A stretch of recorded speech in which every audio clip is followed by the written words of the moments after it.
ও যুবক, ভালো করে শুনে রেখে দাও, পৃথিবীর জমিনে যুবতীরা যুবক হইতেছে ঠিক কিনা নাই, এত খারাপ খারাপ লেবাস পরিধান করতেছে যুবতীরা। ও যুবতী, ভালো করে শুনে রেখে দাও। ও পর্দালের মা, ভালো করে শুনে রেখে দেন। আপনি মা যদি পৃথিবীর জমিনে ভালো মা হন, আপনার থেকে যেই সন্তানগুলো আসবো তারাও পৃথিবীর জমিনে ভালো হবে, ঠিক কিনা নাই? মা যদি ভালো হয়, ফরমা যদি ভালো হয়, ইট ভালো হবে, হবে না নাই? যদি ফরমা খারাপ থাকে, পৃথিবীর জমিনে খালি যুবকরাই সিনেমা আড্ডা দেয় না, যুবকরাই গান দেখে না, মা বোনেরাও দেখে, দেখে না নাই? ও পর্দালের মা, রাত্র যখন হয়ে যায় মা গুলো দেখি আমরা অনেক জায়গায় আমরা শুনি স্বামী স্ত্রী কম্বলের নিচে মিনি মিনি সিনেমাগুলো দেখেন।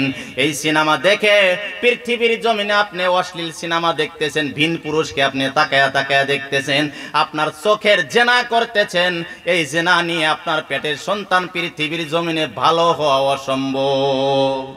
ও পর্দালের মা, ভালো করে বয়ানটা রেকর্ড করে রেখে দেন।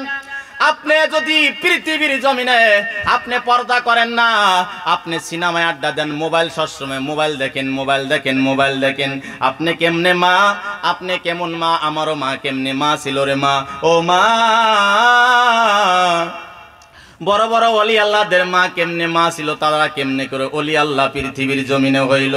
খাজা মাইনুদ্দিনের মা কেমনে মা ছিলেন, খাজা মাইনুদ্দিনের ইতিহাস যদি খোলা যায় রে ও পর্দালের মা। ও মা, খাজা মাইনুদ্দিন চিশতি রহমাতুল্লাহ আলাই ভারতবর্ষের মধ্যে জবরদস্ত একজন ওলি ছিলেন, ঠিক কিনা নাই?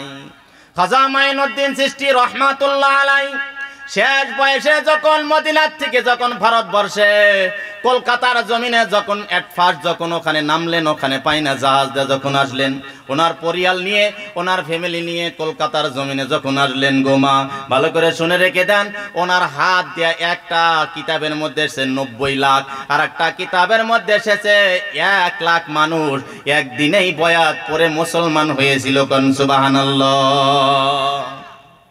খাজা মাইনুদ্দিন চিশতি রহমাতুল্লাহ আলাই তার মাকে যায় একদিন বলতেছেন, ও মা, আমার হাত দিয়ে ভারতবর্ষের জমিনে, হিন্দুস্তানের জমিনে এত লক্ষ মানুষ বয়াত পড়ে মুসলমান হয়েছে গো মা। তার মা ছেলেকে বলে, ও মাইনুদ্দিন, অহংকারী করিও না রে বাবা, অহংকারী গৌরব করিও না, গৌরব করিও না, গৌরব করিও না। কেননা আমি মা অহংকারী করে বলতে পারি, কেননা আমি মা তোমার জন্য অনেক ত্যাগ স্বীকার করেছি। কোন সুবহানাল্লাহ। মঈনুদ্দিনের মা ডেকে ডেকে বললেন, মঈনুদ্দিন মাকে বললেন, ও মা, আপনি আমার জন্য কি ত্যাগ স্বীকার করেছেন একটু যদি খুলে বলতেন, আমি শুনতাম গো মা। মঈনুদ্দিনের মা চোখের পানি ছেড়ে ছেড়ে কান্না করে আর বলে, ও মঈনুদ্দিন, ভালো করে শুনে রেখে দে, আমি পেটে ধারণ করেছিলাম, অনেক দিন পেটে ধারণ করেছিলাম। আমি মা যতদিন তোকে পেটে ধারণ করেছিলাম, আমি মা একটা রাত ভালো করে ঘুমাই নাই, ঘুমাই নাই, ঘুমাই নাই। আমি মা অনেক রাত ভর আমি তাহাজ্জুদ পড়তাম, তাহাজ্জুদ পড়তাম রে মঈনুদ্দিন। শুধু তাহাজ্জুদই পড়তাম না, আগে আমি কোরআন তেলাওয়াত করতাম, রাত্র জেগে জেগে জেগে জেগে কোরআন তেলাওয়াত করতাম। কোরআন তেলাওয়াত করতে করতে ক্লান্ত হয়ে যাইতাম, আমি অসুস্থ হয়ে যাইতাম। ওই টাইমে কোরআনটা রেখে আমি তাহাজ্জুদ নামাজের জন্য দাঁড়ায়া যাইতাম আর আল্লাহর কাছে দোয়া করতাম, ও রব্বুল আলামিন, জানি না আমাকে ছেলে দিবা না মেয়ে দিবা, তবে যেটাই দাও না কেন পৃথিবীর জমিনে ওলি আল্লাহ বানায়া দিও। কোন সুবহানাল্লাহ। মঈনুদ্দিনের মা আবার বলতেছেন, ও মঈনুদ্দিন, এইখানে শেষ নয়, তুই যেদিন পৃথিবীর জমিনে যেদিন ভূমিষ্ঠ হইলি, ওই দিন থেকে নিয়ে টানা আমি 2 বছর তোকে দুধ পান করাইছিলাম। একটা দিন দুধ আমি তোকে মঈনুদ্দিন আমি অজু ছাড়া পান করাই নাই। কোন সুবহানাল্লাহ।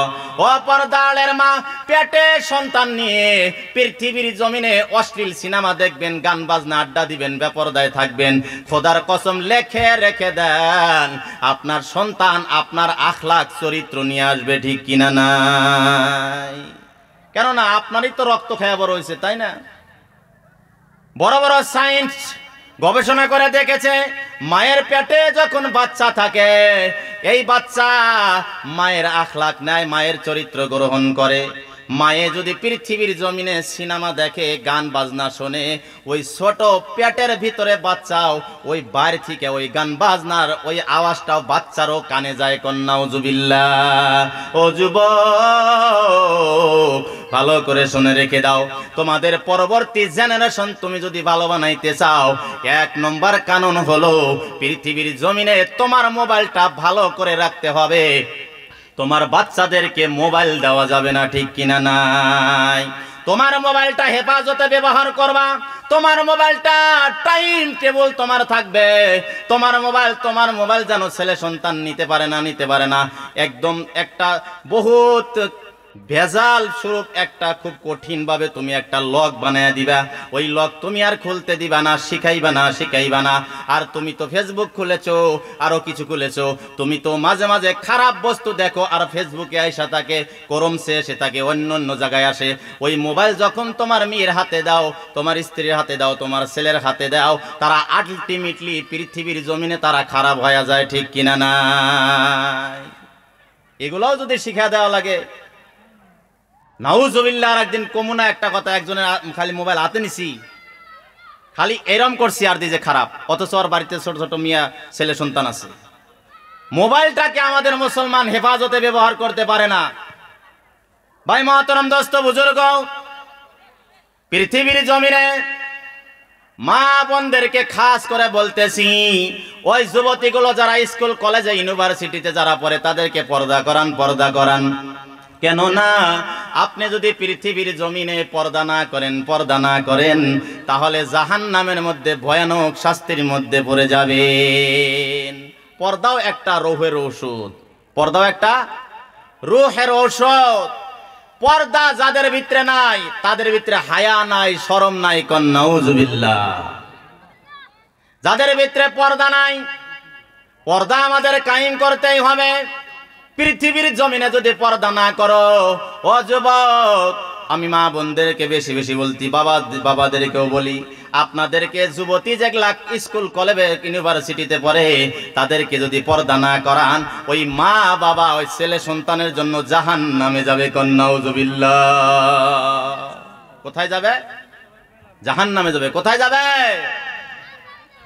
আল্লাহ রাব্বুল আলামিন হাসরের ময়দানে এক যুবতীকে বলবেন, ও যুবতী, জাহান্নামে যাও। যুবতী বলবে, ইয়া রাব্বুল আলামিন, আমি কেন জাহান্নামে যাব? আমি তো অনেক জীবন আমি ইবাদত করছি, নামাজ পড়ছি, রোজা রাখছি, হজ করছি, সব করেছি। আল্লাহ বলবে, না, তুমি যতই হজ করো, নামাজ পড়ো, রোজা রাখো, কিন্তু পৃথিবীর জমিনে তোমার যখন যৌবন বয়স ছিল, তুমি যখন যুবতী ছিলা, ওই টাইমে তোমার বাবা নিষেধ করে নাই, মা নিষেধ করে নাই, তুমি স্টেজে উঠে অশ্লীল ড্যান্স করেছিলা। ওই দিন শুধু তোমার একাই গুনাহ হয় না, হাজার হাজার যুবকরা ওই দিন তাকায় দেখতো। ওই সবার গুনাহগুলো ওদেরকেও দেওয়া হয়েছে, আর ওদের সবার গুনাহগুলো তোমার গুনার মধ্যে লিপিবদ্ধ করা হয়েছে। নাউজুবিল্লাহ। তুমি যদি 50-10 বছর ইবাদত করছো, কিন্তু তুমি তো আরো 5 বছর তুমি গান বাজনা আড্ডা দিয়েছিলা।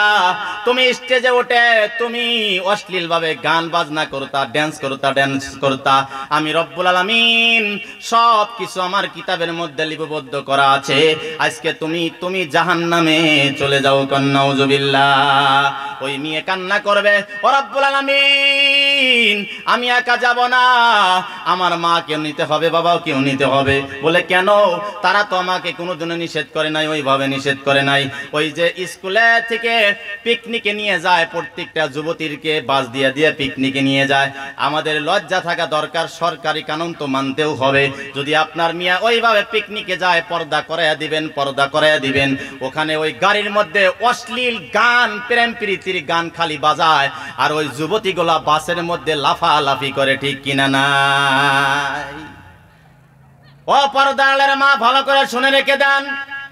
ও বাবাজিরা, ওই যুবতী ওই দিন চিৎকার দেবে, আমার বাবাকে না নিলে আমি যাব না, আমার মাকে না নিলে আমি যাব না।